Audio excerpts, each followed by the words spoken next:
सुधीर और सुमन का विवाह हुआ। उनके घर खुशियों का आगमन हुआ।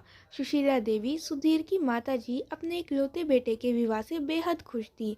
सुधीर के अलावा सुशीला देवी के अन्य कोई संतान नहीं थी। सुधीर के पिता का कुछ वर्ष पूर्व ही देहांत हुआ था। सुधीर प्राइवेट जॉब करता था। उसका वेतन भी कुछ ज़्यादा नहीं था। हाँ, बस गुजर बसर चल जाती थी। सुमन भी साधारण से घर के परिवार से ही थी। उसे अपने घर में कम वेतन में गुजर बसर करना आता था, इसलिए उसको भी कम वेतन से कुछ परेशानी नहीं थी। वो वैसे भी कुछ ज़्यादा महत्वाकांक्षी नहीं थी। उन तीनों की ज़िंदगी बहुत अच्छे से बीत रही थी। उनकी शादी को 3 साल बीत गए थे। सुशीला देवी उन दोनों से अक्सर बच्चे के लिए कहती रहती, किंतु सुमन और सुधीर भी इसी बात में चिंतित थे। उन्होंने एक बार डॉक्टर को भी दिखाया था, तो उन्होंने दोनों की जांच की थी। जांच में पता चला कि सुधीर में ही कुछ कमी है, जिस वजह से वह निसंतान है। लेकिन ये बात वो माँ को नहीं बताना चाहते थे। जैसे जैसे समय बीतता गया, सुशीला देवी सुमन को बात बात पर भला बुरा कहने लगी। दादी बनने की चाह ने उनको अंधा बना दिया था। यह बात सुधीर को भी अच्छी नहीं लगती थी। सुधीर माँ को सब बता देना चाहता था, लेकिन सुमन ने उसको अपनी कसम देकर ऐसा करने से रोक रखा था। वो किसी बच्चे को गोद में भी नहीं ले सकते थे, क्योंकि ऐसा करने से माँ को इसकी वजह बतानी पड़ती, और उनको तो अपना खून चाहिए था। वो इस बात के लिए वैसे भी कभी राज़ी नहीं होती। आईवीएफ पद्धति से कुछ हो सकता था, लेकिन उसमें काफ़ी पैसा लगता और पूरी गारंटी भी नहीं थी कि संतान हो भी जाए। सुधीर और सुमन के विवाह को 3 वर्ष हो गए थे, किंतु वे अब भी निसंतान थे। जांच कराने पर सुधीर में ही कमी का पता चला। सुधीर की मां सुशीला देवी सुमन को संतान न होने का दोषी मानती थी, क्योंकि जांच और उसके परिणाम के बारे में उन्होंने सुशीला देवी को नहीं बताया था। एक दिन सुधीर और सुमन साथ में बाहर घूमने गए। वहां उनकी मुलाकात सुमन के पुराने मित्र हेमंत से हुई। हेमंत और सुमन साथ ही पढ़े थे। दोनों ने एक ही डिग्री कॉलेज से साथ में स्नातक की उपाधि प्राप्त की थी। हेमंत भी अपनी पत्नी अंजलि और 2 वर्ष के बेटे आर्यन के साथ वहां गया था। हेमंत के विवाह को भी 3 वर्ष ही हुए थे, मतलब कि दोनों का विवाह एक ही महीने में आसपास की तारीखों में ही हुआ था। इसी कारण दोनों एक दूसरे के विवाह में नहीं आ सके थे। दोनों एक दूसरे से मिलकर काफ़ी खुश भी थे। कॉलेज में दोनों को साथ देखकर बाकी सब दोस्त उन दोनों की चर्चा करते रहते। ऐसा होना भी था, क्योंकि हेमंत मन ही मन सुमन से प्रेम करता था, लेकिन सुमन हेमंत को सिर्फ एक अच्छा दोस्त ही मानती थी। ये बात हेमंत को भी अच्छे से पता थी, और इसी कारण उसने सुमन से कभी अपना प्रेम व्यक्त नहीं किया। लेकिन सुमन हेमंत के इस मन की बात को समझती थी। आखिर वो एक स्त्री है और पुरुषों के हाव भाव को समझती थी, पर फिर भी वो उसकी भावनाओं की कदर करती थी, लेकिन प्रेम नहीं करती थी। आज इतने वर्षों पश्चात सुमन को देखकर हेमंत पुराने ख्यालों में कहीं खो सा गया था। सुमन ने कहा, हेमंत, इनसे मिलो, ये मेरे पति सुधीर हैं। तुम कैसे हो? कहाँ खो गए? अपनी पत्नी से हमारा परिचय नहीं कराओगे? इतना सुनते ही हेमंत जैसे नींद से जागा। बोला, हाँ हाँ, क्यों नहीं, इनसे मिलो, ये मेरी पत्नी अंजलि है, और ये मेरा नन्हा मुन्ना बेटा आर्यन। सुमन को आर्यन से मिलकर बहुत अच्छा लगा, और उसका भी मातृत्व जैसे जाग सा गया। हेमंत से अंजलि ने पूछा कि सुमन भी हमारी शादी में आई थी क्या? तब हेमंत ने बताया कि हमारी शादी की तारीख आसपास ही थी, इस वजह से हम एक दूसरों की शादी में नहीं आ सके। अंजलि ने सुमन से पूछा, तुम अपने बच्चे को साथ नहीं लाई? अंजलि की इस बात से मानो सुमन के जख्मों को कुरेद दिया था। लेकिन सुधीर ने बात को संभाल लिया और सुमन की जगह जवाब देते हुए कहा कि अभी हमें बच्चे नहीं हैं। फिर उन्होंने एक दूसरे के फ़ोन नंबर ले लिए और एक दूसरे को घर आने का न्योता देकर अपने अपने घर को वापस चल दिए। सुधीर और सुमन घर पहुंचे तो माँ ने उन्हें नाराज़गी भरे लहजे से कहा, घूम आए दोनों, घर के काम के लिए तो नौकरानी ही है घर में। सुधीर कुछ कहना चाहता था, पर सुमन ने रोक दिया। सुमन आते ही घर के काम काज में जुट गई। सुधीर सुमन के पास आकर बोला, माँ भी बिना बात के ही तुम्हें डांटती रहती है। तुम तो घर का काम करके ही गई थी, और वैसे भी तुम कहीं जाती कहाँ हो? हम बहुत दिनों बाद ही कहीं गए थे। सुमन ने कहा, माँ जी को मुझसे बस एक ही शिकायत है, जब वह दूर हो जाएगी तो सब ठीक हो जाएगा। एक दिन सुमन शाम के समय बाजार गई थी। वहीं रास्ते में उसको हेमंत ने देखा। वो अपनी कार में था और अपने ऑफिस से आ रहा था। उसने सुमन को आवाज़ लगाई। सुमन ने उसकी ओर देखा। हेमंत अपनी कार से उतरकर सुमन की ओर आने लगा तो सुमन ने रुकने का इशारा किया और खुद ही उसके पास आ गई। सुमन बोली, हेमंत यहाँ कैसे और कहाँ से आ रहे हो? हेमंत बोला, मेरा ऑफिस इसी तरफ शिफ्ट हो गया है।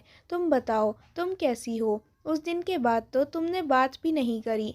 बस यहाँ घर का कुछ सामान लेने आई थी। सुमन बोली, आओ बैठो, तुम्हें तुम्हारे घर छोड़ देता हूँ। लेकिन सुमन ने मना कर दिया। कहा कि घर पास ही है मेरा, अपने आप चली जाऊंगी मैं। लेकिन उसके मना करने पर हेमंत बोला, लगता है अपने घर की चाय का खर्चा बचा रही हो। अब सुमन के पास कोई जवाब नहीं था, सो उसको साथ घर ले जाना पड़ा। हेमंत को घर का रास्ता तो उसने समझा दिया था, लेकिन मन ही मन सोच रही थी कि सुधीर ऑफिस से आया होगा या नहीं। अगर नहीं आया होगा तो पता नहीं माँ जी क्या सोचेंगी और कैसे उन्हें समझाएंगी। बस इसी सोच में अचानक हेमंत ने पूछा, कौन सा घर है तुम्हारा? तब सुमन ने इशारे से उसे अपना घर दिखाया और घर के पास रुकने को कह दिया। घर पहुंचे तो दरवाज़ा सुधीर ने ही खोला। वो भी ऑफिस से घर अभी ही आया था। सुधीर को देखकर सुमन की जान में जान आई। हेमंत को देखकर सुधीर ने उसका अभिवादन किया और सुमन से पूछा, ये तुम्हें कहाँ मिल गए? सुमन बोली, पहले अंदर तो आने दो हेमंत को, फिर आराम से पूछते रहना। हेमंत अंदर आकर बैठ गया और सुमन रसोई घर में चली गई। सुशीला देवी ने सुमन से पूछा, ये किसे साथ पकड़ ले आई हो?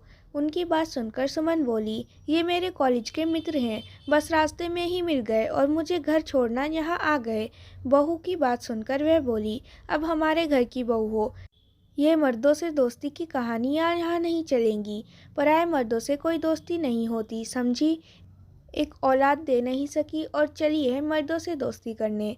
ये सब आवाज़ें बाहर कमरे में भी आ रही थी। तभी सुधीर वहाँ से चला आया और अपनी माँ को भी शांत कराया। कुछ देर बाद हेमंत को चाय पीकर वहाँ से चला गया था, लेकिन कुछ अनसुलझे सवाल भी साथ लेकर चला गया था। उसको लग गया था कि सुमन के साथ कुछ ठीक नहीं है। हेमंत के जाने के बाद सुधीर की अपनी माँ से बहस हो गई। उसने सुशीला देवी से कहा कि किसी मेहमान के आने पर तो शांत रहा करो, ऐसे अच्छा तो नहीं लगता। सुशीला देवी भी सुधीर पर भड़क गई और बोली, जब देखो बहू की तरफदारी करता रहता है। एक बच्चा तो दे नहीं पाई, सर पे और बिठा कर रख लिया है इसे। ना जाने कौन सी मनहूस घड़ी में जो ये हमारे पल्ले बंध गई।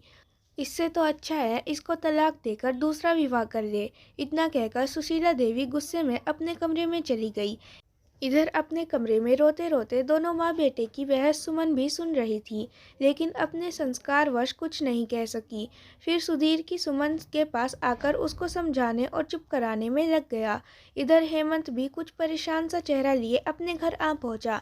हेमंत को देखकर अंजलि बोली, क्या हुआ, कैसे मुंह लटका रखा है? फिर हेमंत ने अंजलि को सारी घटना बता दी। उसकी बात सुनकर अंजलि बोली, अब हम इसमें क्या कर सकते हैं, यह तो उनके घर का मामला है। लेकिन अंजलि की बातों से हेमंत को चैन कहाँ मिलने वाला था। उसने अगले दिन ही सुमन के पास फ़ोन कर उसका हाल पूछा। सुमन ने उससे कहा, सब ठीक है। तो हेमंत बोला, लेकिन कल तो सब ठीक नहीं लग रहा था। इतना सुनकर सुमन ने कल के लिए हेमंत से माफ़ी मांगी। हेमंत ने उसे कहा, मुझसे मिलकर सारी बात बताओ कि परेशानी क्या है। माँ जी इतना गुस्सा क्यों कर रही थी तुम पर? सुमन ने कहा, तुम परेशान ना हो, छोटी सी बात है, जल्द ही सब ठीक हो जाएगा। लेकिन हेमंत नहीं माना और कहा कि मैं कल तुम्हारे घर आकर बात करता हूँ। इतना सुनना था कि सुमन बोली, तुम घर रहने दो, हम बाहर ही मिल लेंगे। अगले दिन दोनों कॉफ़ी शॉप में मिले तो सुमन ने हेमंत को अपनी सासू माँ के गुस्से और चिड़चिड़ेपन का कारण बता दिया। साथ ही टेस्ट और रिपोर्ट की बात भी बता दी। सब सुनने के बाद हेमंत ने कहा कि इसी के स्पेशलिस्ट मेरे एक डॉक्टर मित्र हैं। तुम वो रिपोर्ट की कॉपी मुझे मेल पे भेज देना, मैं उनको दिखा दूंगा और अगर ज़रूरत पड़ी तो तुम दोनों को भी बुला लूँगा। तुम्हारी परेशानी का कुछ ना कुछ हल निकलने का प्रयास करता हूँ। फिर वह दोनों वापस घर चले गए। सुमन घर वापस आ गई। शाम को सुधीर के आने के बाद उसने हेमंत से मुलाकात की बात उसे बताई और रिपोर्ट भेजने के विषय में उसकी राय मांगी। सुधीर ने कहा कि पहले भी हमने जिस डॉक्टरों को दिखाया है, उन्होंने कहा है कि हमारे बच्चे की संभावना आईवीएफ के द्वारा ही संभव है, लेकिन इसके लिए हमारे पास पैसे भी नहीं है। फिर इस सब से क्या फ़ायदा है? फिर भी तुम्हारी तसल्ली के लिए एक और डॉक्टर को देख लेते हैं। सुधीर के लिए भले ही ये कोई बड़ी बात ना हो, लेकिन सुमन को तो सुशीला देवी के कटाक्षों का सामना करना पड़ता था। इसलिए सुमन ने अगले दिन सब जांच रिपोर्ट हेमंत को भेज दी। हेमंत ने अपने डॉक्टर मित्र को सब रिपोर्ट दिखाई। उन्हें देखने के बाद उसने भी वही बात कही जो बाकी डॉक्टरों ने कह रखी थी कि आईवीएफ के इसका इलाज है। लेकिन सुमन ने पहले ही हेमंत से अपने हालात बयां कर रखे थे, इसलिए उसने डॉक्टर से कोई और रास्ता बताने का आग्रह किया। डॉक्टर ने कुछ सोचकर कहा कि एक उपाय हो सकता है, लेकिन इसका मेडिकल साइंस से कोई वास्ता नहीं है। हेमंत कुछ उत्साहित होकर पूछता है, वो क्या है? डॉक्टर बताता है कि मेरे पास लगभग 1 वर्ष पूर्व एक दंपत्ति आए थे। उनका केस भी इसी के जैसा था। वे भी आईवीएफ नहीं करा सकते थे, सो वो चले गए। लेकिन अभी कुछ दिन पूर्व मैं अपने एक परिचित डॉक्टर के क्लिनिक गया था। वह मुझे देखकर एक व्यक्ति ने अभिवादन किया। वो वही थे। मैंने उनसे पूछा कि तुम यहाँ कैसे? तो उसने मुझे बताया कि वो अपनी गर्भवती पत्नी की जांच कराने आए हैं। मैंने उनसे पूछा कि पैसों का इंतज़ाम हो गया? तो उन्होंने कहा कि उन्होंने किसी वैद्य से देसी इलाज कराया है। अब उन्होंने क्या इलाज कराया है वो मुझे नहीं पता, लेकिन उनकी और सुधीर की बीमारी एक ही थी। उनमें शुक्राणु की गिनती काफ़ी कम थी। मेडिकल साइंस में उनको बढ़ाया नहीं जा सकता, लेकिन जो देसी दवा उन्होंने ली हो शायद उसने उन्हें बढ़ा दिया हो, जिससे ये सब संभव हो सका। मैं उस क्लिनिक से उनका पता लेकर तुम्हें दे दूँगा, तुम उनको मिलवा देना। यह बात हेमंत ने सुमन को बताई। सुमन ने कहा कि वह सुधीर से इस बारे में बात करेगी, लेकिन सुधीर इन सब वैद्य हकीमों पर विश्वास नहीं करता है। फिर भी सुमन ने सुधीर को सब बात बताई, लेकिन जैसा सुमन ने कहा था वैसा ही हुआ। सुधीर ने साफ साफ मना कर दिया। उनका कहना था कि मेरे पिताजी का देहांत भी इन्हीं वैद्य और हकीमों के चक्कर में ही हुआ था। उनकी थोड़ी तबीयत बिगड़ी थी और वो अपना इलाज डॉक्टर से ना कराकर वैद्य और हकीमों से कराते रहे, जिससे उनकी जान चली गई। ये सब अपना पैसा बनाने के चक्कर में इंसान की जान से खिलवाड़ करते हैं। मैं इस बात के लिए बिल्कुल भी इजाज़त नहीं दूंगा। सुमन ने हेमंत को सुधीर का फैसला बता दिया। कहा, तुम अब मेरी चिंता करना छोड़ दो। जो मेरी किस्मत में लिखा है वही होगा। हेमंत ने सुमन की बात सुन तो ली, लेकिन वो हार मानने वालों में से नहीं था। उसने डॉक्टर से उनका पता लिया और उनसे जाकर मिला। उन्होंने बताया कि उनके एक रिश्तेदार के गांव में कोई वैद्य है जो दवा देता है, चाहे पुरुषों की कमी हो या स्त्री में। वह रिपोर्ट देखकर अपने अनुरूप ही दवा देता है। हेमंत के पास रिपोर्ट तो थी ही, तो एक दिन उनको साथ लेकर अपनी गाड़ी में ही उस वैद्य के पास चला गया। उस वैद्य ने हेमंत को दवा का चूर्ण दे दिया था, जो सुधीर को 3 महीने तक सुबह शाम देना था। अब दवा तो वो ले आया था, सो उसने सुमन को मिलने के लिए बुलाया। पिछली घटना के बाद से सुमन के घर जाने से वो कतराता था। जब सुमन आई तो उसने उसको वो दवा देते हुए कहा कि सुधीर को दवा देने का काम तुम्हारा है। तुम उसको ये दवा सुबह शाम खाने में डालकर दे देना। सब कुछ ठीक रहा तो तुम उसको बता देना कि तुम्हें वो वैद्य वाली दवा उसको दी है। अगर दवा का असर नहीं हुआ तो कुछ कहने की आवश्यकता ही नहीं है तुम्हें। सुमन को ये सब ठीक नहीं लग रहा था। वो असमंजस में पड़ गई थी। एक तो सुधीर को बिना बताए दवा देना, दूसरी ओर सुशीला देवी के ताने। वो इस कश्मकश में से निकल नहीं पा रही थी। यदि दवा का असर हो भी जाता है तो भी सुधीर को कैसे समझाना होगा, ये भी नहीं मालूम था। लेकिन सुशीला देवी के दिन ब दिन बढ़ते हुए कटु वचनों की वजह से सुमन ने सुधीर को खाने में दवा मिलाकर देना शुरू कर दिया। लेकिन यह सब सुधीर के अलावा सुशीला देवी से भी छुपाना पड़ता था। इसी तरह दिन बीतने लगे। हेमंत भी सुमन से फ़ोन पे हाल चाल पूछता रहता था। इस सब बातों को 7 महीने बीत चुके थे। एक दिन अचानक सुमन चक्कर खाकर गिर पड़ी। सुधीर डॉक्टर को दिखाने ले गया। डॉक्टर ने उनको बधाई दी कि सुमन माँ बनने वाली है। सुमन तो इस बात से खुश हुई, लेकिन सुधीर सोच में पड़ गया कि ऐसे कैसे हो सकता है। वो सुमन के चरित्र पर शक करने लगा। सुधीर के चेहरे पे हाव भाव देखकर सुमन ने उसको सारी बात बताई। सुधीर ने उस समय तो उसकी बात मान ली, लेकिन उसके मन में शक का बीज पड़ चुका था। घर आकर उन्होंने माँ को खुशखबरी सुनाई। सुशीला देवी ये खुशखबरी सुनकर खुशी में झूम से उठी। सुमन ने हेमंत को फ़ोन करके उसके किए प्रयासों के लिए धन्यवाद कहा, लेकिन सुधीर अब हेमंत को दिए जाने वाले धन्यवाद को अलग ही नज़रिए से देख रहा था। वो अब उनकी दोस्ती पर शक करने लगा था। जहाँ सुशीला देवी का व्यवहार सुमन के प्रति मधुर होने लगा था, वहीं सुधीर का व्यवहार सुमन के प्रति बदलने लगा था। वो सुमन से अब पहले की तरह प्रेम पूर्वक व्यवहार नहीं करता था। बात बात पर सुमन से झगड़ा करने लग गया था।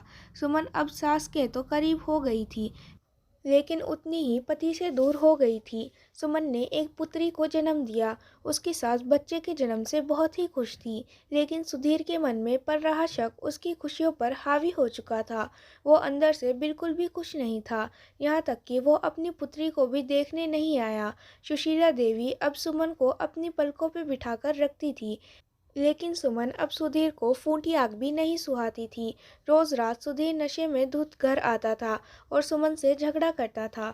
सुशीला देवी भी सुधीर के इस बदले हुए व्यवहार से हैरान थी, क्योंकि जो लड़का अपनी पत्नी के प्रति अनुचित व्यवहार करने पर अपनी ही माँ से लड़ बैठता था, वो अब रोज नशे में अपनी पत्नी से झगड़ा करता था। एक रात सुधीर फिर नशे में आया और हमेशा की तरह दोनों पति पत्नी में झगड़ा होने लगा। लेकिन अब उसने अपने मन में पड़ रहे सारे शक पूर्णतः जाहिर कर दिए और हेमंत का नाम लेकर उस पर लांछन लगाने लगा। सुशीला देवी भी वहां आ गई थी। सुधीर को डांटते हुए बोली कि बहू के इस तरह का बर्ताव क्यों कर रहा है और अपनी बेटी को भी देखकर खुश नहीं रहता। इतना सुनकर वो अपनी माँ से बोला, जिस पोती को देखकर तुम खुश होती हो वो तुम्हारी है ही नहीं, वो तो उस कमीने हेमंत की है। इतना सुनते ही सुशीला देवी ने अपने बेटे को थप्पड़ जड़ दिया। माँ को सुमन की तरफदारी करता देख सुधीर ने माँ को अपनी जांच के विषय में बता दिया। वो बोला, डॉक्टर की रिपोर्ट के अनुसार वो तो बाप बन ही नहीं सकता और ये बच्चा हमारे ऊपर थोपा जा रहा है। बेटे के मुंह से इतना सुनते ही सुशीला देवी ने अपनी बहू का पक्ष में भारी निगाहों से देखा। सुमन ने उन्हें सच्चाई बताने का प्रयास किया, लेकिन वो अब कुछ सुनने को तैयार नहीं थी। सुशीला देवी को तो अपने बेटे की कही हुई बात का ही भरोसा था, क्योंकि उसने सबूत के तौर पर अपनी जांच रिपोर्ट जो दिखाई थी। उसी समय सुमंत को बच्चे समेत उन्होंने घर से निकाल दिया। सुधीर ने कहा कि वो कल ही उसको तलाक के कागज़ भिजवा देगा। अब किसी तरह सुमन अपने घर आ गई। उसके माँ बाप भी गरीब ही थे। सुमन ने उनको अपनी आप बीती बता दी। अगले दिन ही सुधीर ने अदालत में तलाक की अर्जी दे दी। हेमंत ने भी अगले दिन हालचाल पूछने के लिए सुमन को फ़ोन किया। हेमंत से बात करते करते सुमन रोने लगी। हेमंत को उसने अपना सारा दुख बयां कर दिया। हेमंत ने कहा, मैं सुधीर से जाकर बात करता हूँ और उसको समझाने का प्रयास करता हूँ, लेकिन सुमन ने उसको मना कर दिया। कहा कि अब वो किसी की नहीं सुनेगा। सुमन के पास तलाक का नोटिस भी आ गया और तारीख पर सब वहाँ पहुँच गए। अदालत की कार्यवाही में हेमंत भी सुमन के साथ आया।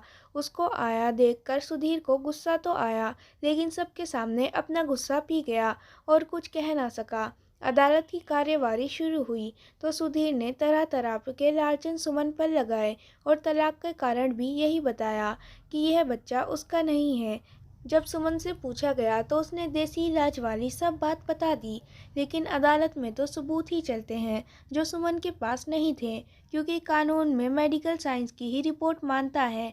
इस बात पर सुमन के वकील ने कहा के सबूत के लिए अदालत डीएनए टेस्ट करवा सकते हैं। इसके लिए तारीख दे दी गई। अब अगली तारीख में टेस्ट रिपोर्ट के अनुसार ही फैसला होना था। टेस्ट कराकर उसकी रिपोर्ट अदालत में जमा करा दी गई। तारीख के दिन अदालत में बताया गया कि डीएनए टेस्ट की रिपोर्ट के अनुसार बच्चा सुधीर का ही है। अब इस रिपोर्ट को देखकर सुधीर आत्मग्लानि से भर गया और अदालत से अपनी तलाक की अर्जी वापस लेने का अनुरोध करने लगा, लेकिन अब सुमन से समझौता करने से इनकार कर दिया। उसने कहा कि एक बार शक की दरार रिश्ते में आ जाती है तो वह कभी नहीं भरती है। उसने अदालत से तलाक देने का आग्रह किया। इस तरह उनका तलाक हो गया। सुशीला देवी और सुधीर अपनी गलती पर शर्मिंदा थे। एक छोटे से शक के बीच ने उनकी खुशियों भरी जिंदगी बर्बाद कर दी। सुमन अब अपनी बेटी के साथ अपने घर ही रहने लगी। हेमंत ने सुमन की नौकरी लगवा दी थी ताकि वो अपनी और अपनी बेटी का जीवन यापन कर सके। सुधीर अब बीच बीच में अपनी बेटी से मिलने आ जाया करता था, कभी कभी अपनी माँ के पास भी ले जाया करता था। फ्रेंड्स, वीडियो कैसी लगी कमेंट करके ज़रूर बताइएगा, और हमारी वीडियो अच्छी लगी तो प्लीज़ लाइक, शेयर और चैनल को सब्सक्राइब करना मत भूलिएगा। मिलते हैं नेक्स्ट वीडियो में, तब तक के लिए बाय बाय गाइस।